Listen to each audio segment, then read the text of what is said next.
There's a good chance you recognize this car.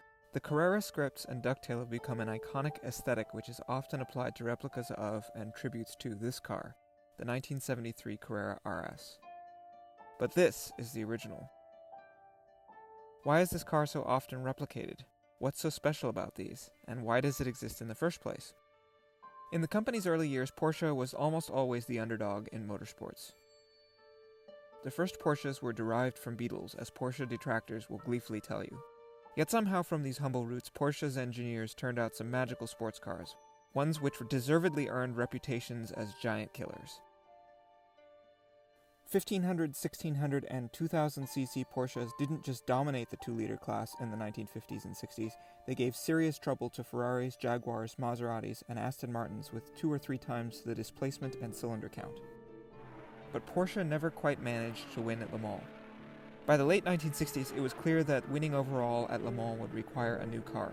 Porsche's 2 and 3-liter race cars simply couldn't match the pace of the 7-liter Ford GT40 or usually Chevy V8-powered Lola T70.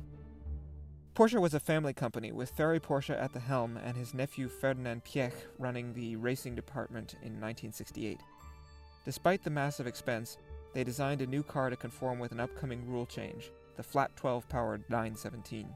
It was a daring gamble that paid off. The 917 is often cited as the greatest race car of all time. For the purpose of the Carrera RS story, the most important thing to note about the 917 was that in addition to being epically successful on track and earning Porsche their first and second overall victories at Le Mans as well as 2 World Sports Car Championships, it was also epically expensive to develop and race. Another rule change announced in the summer of 1970 meant that the 917 would not be able to race after the end of the 71 season. Ferry Porsche was famously frugal while Piech believed in spending whatever it took to win, adding tension to the already complex relationships between the half a dozen or so Porsche and Piech family members then in management roles at Porsche. The problem was solved once and for all at a fall of 1970 family meeting in which it was decided that all family members should leave the company, to be replaced by professional managers who could run the company unencumbered by family squabbles. What, you might ask, does this have to do with the Carrera RS? Well, it was this environment of uncertainty and financial scarcity that Ernst Fuhrmann returned to Porsche as technical director in 1971. What eventually became the RS was the result of him asking, how do we go racing with an old car and no money? So they set about making lemonade out of elderly 911 Lemons, which were already 8 years old by this point. This had 2 effects. First, they created a damn good race car, and second, it was street legal, which means that mortals like me can drive around in what is perhaps the best driving 911 of all time.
To create the RS, they focused on 3 areas: weight, power, and aerodynamics. Weight reduction was particularly appealing because it cost virtually nothing to do. The body was made of thinner steel, soundproofing was removed, and even thinner glass fitted. The bumpers were made of fiberglass, as was the engine lid. Inside the car, back seats were removed, lighter carpets were fitted together with plain door panels with leather pull releases and basic plastic handles sourced from the Fiat 500, of all things. Mechanically, the changes were surprisingly few. The engine was bored from 2.3 liters to 2.7, which was achieved with thin-walled cylinders with a Nikasil coating that was pioneered in the 917. The rest of the engine was more or less unchanged from the standard 911S. The suspension was upgraded with Bilstein shocks, stiffer roll bars, and wider wheels, which required flaring the rear wheel arches. The car was capable of a remarkable 0.91 g of lateral acceleration, the first Porsche to exceed 0.9 g, an astronomical figure in the day.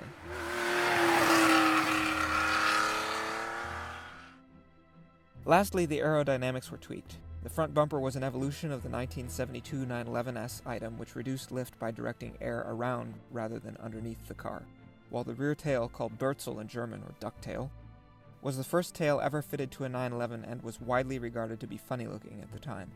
However, it worked.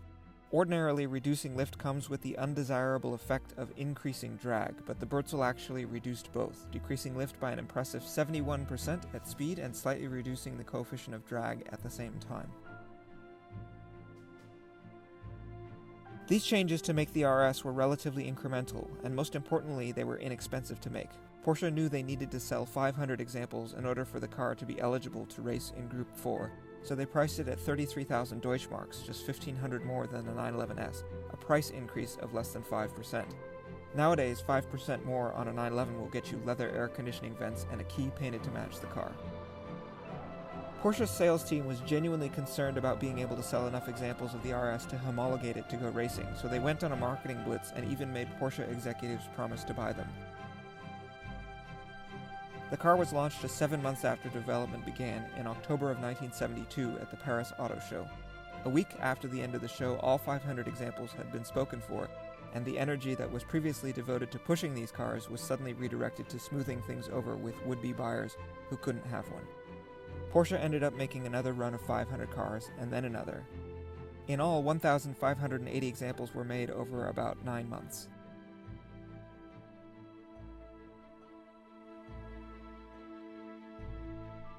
The majority of these were touring models fitted with steel bumpers and full interior to make them more civilized, although many have been converted to lightweight spec, including this example. The whole point of this car was to go racing, and it did that extremely well.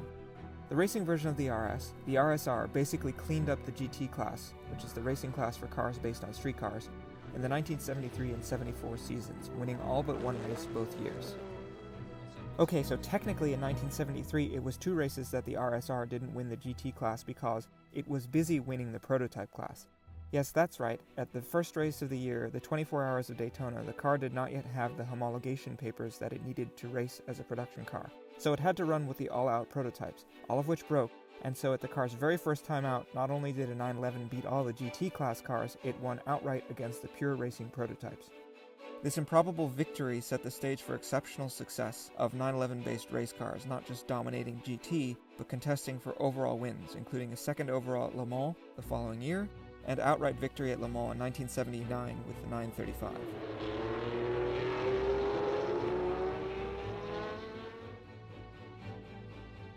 With this heady racing pedigree, you might expect this car to be cantankerous and unwieldy in normal street use, but the opposite is true. Simply put, this is one of the best driving 911s of all time, possibly the best.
Compared to the 911S on which it's based, the changes in the RS aren't that dramatic.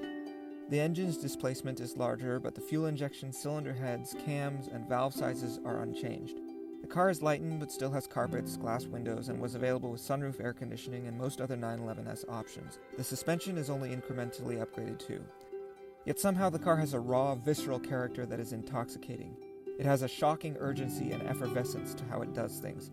The harder you drive it, the better it gets. The 911 shape is so ubiquitous and familiar that it borders on friendly, but on a back road, this car is an absolute maniac. A truly masochistic car that epitomizes geek on the streets, freak in the sheets. God, is this thing raunchy.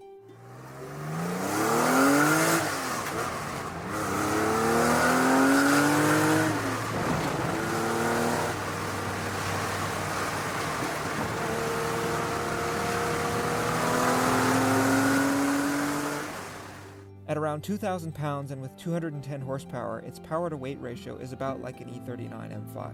Still fast-ish today, mind-bending in the 1970s, but it's really the power delivery that delights. What initially feels like a fast car becomes explosive in the upper rev range as the relatively racy cams start to really flow some gases. There's an outrageous, almost turbocharged rush at the top of the rev range that feels very modern, until you have to change gears. The 5-speed Type 915 gearbox was described in road tests as bulky in period, but don't worry, Porsche used it for another decade and a half before finally replacing it with something halfway modern. You eventually acclimate to it, and it's a durable thing that's nearly pleasurable to use once that happens. Like the gearbox, the brakes don't feel modern but work very well once you are calibrated to them. All pre-964 911s have a sort of wooden feeling brake pedal. Not a ton of initial bite, nor is there much additional pedal travel as you apply more force. But if you apply more force, they are actually quite effective. Porsche's exceptional brakes have been one of the marque's competitive edges on track since the 1950s. The steering and chassis also don't feel modern, but in the very best possible way. Where modern cars, even the best sports cars, tell the driver what's going on with reasonable fidelity, the RS, and in fact any vintage 911, is on a whole other level. The steering wheel dances in your hands, and the rear weight bias makes it incredibly easy to drive the car on the throttle. Adjusting the car's line is as easy as flexing your right foot. And while yes, the car will spin, a neutral attitude is easy to achieve with a bit of throttle.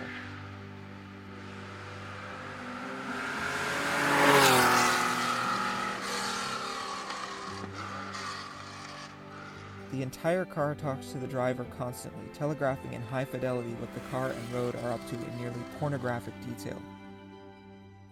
It's like going through life needing glasses but never having them. Put them on for the first time, and a whole bunch of detail appears in HD Technicolor that you never even knew was there. And after you drive the car, you'll find yourself fizzing, trying to make sense of what just happened. Once your brain figures out what to do with the vivid feedback the car provides, it can start turning that into useful information about how to drive the car, giving the driver exceptional confidence to drive the car quickly.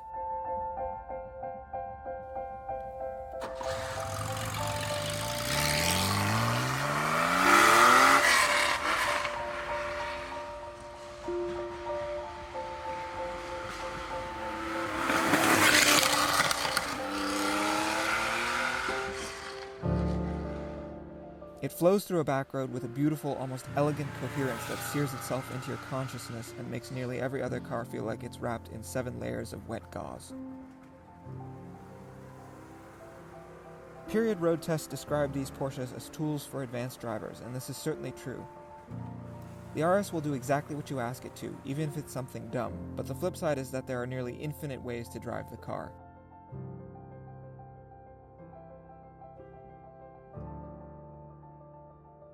Driving this car is a dance, a dialogue between car and driver, and it will teach most drivers something along the way, as you giggle and or soil yourself to your destination, or perhaps a roadside ditch if that's what you foolishly ask the car to do. But you'll be a better driver and the car will probably be fine too. Baked into every Porsche is a level of durability that allows these cars to dominate 24-hour endurance races, and that is strangely freeing when you drive one of these cars today. Most old cars are fragile. They require gentleness and sympathy from the driver, or they'll break. Sometimes they break even when the driver is nice to the car. Porsches, however, accept tremendous abuse, and that's what makes them so usable. It seems like every driving event is at least 1/3 Porsches, and while they aren't the most original and therefore interesting choice, they are the right choice if driving is what makes your heart sing. And that's the point of the Carrera RS. The drive is where the meat is. It's a car you buy for yourself to experience pure, unadulterated driving magic. It's an inward-looking, self-focused tool for driving, not an extroverted car to impress people at Cars and Coffee. All 911s have this DNA, but the Carrera RS is, simply put, the Porsche-iest of Porsches. The most thrilling, the most visceral, the most communicative. It is the car that puts the fewest layers between the driver and the road. As it should be, because it is genuinely a race car for the road, a relic from the era when the gap between street cars and race cars was remarkably small.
I need one of these.